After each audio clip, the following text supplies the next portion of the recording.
Ali é a estátua do Watts. Na verdade é o Watts. É o Watts. Esse pedaço aqui do museu é muito louco, hein?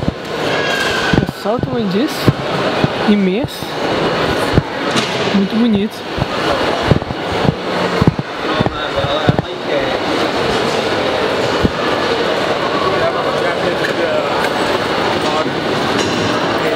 Caramba, aquilo ali é uma boca de um bicho.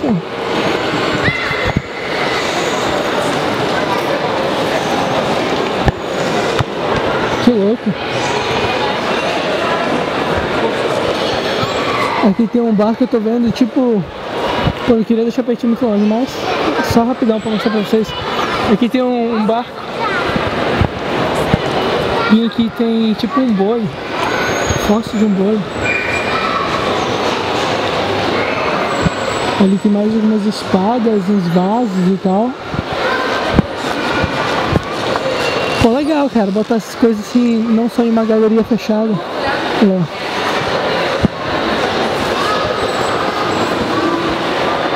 Siddhartha Gautama.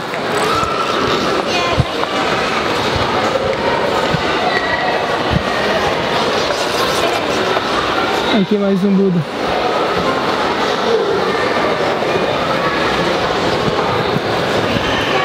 Caramba, velho, ali são os fósseis.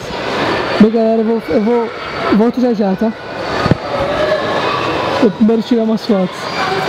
Ali eu tô vendo um amiguinho tá andando pra gente, ó. Volto já.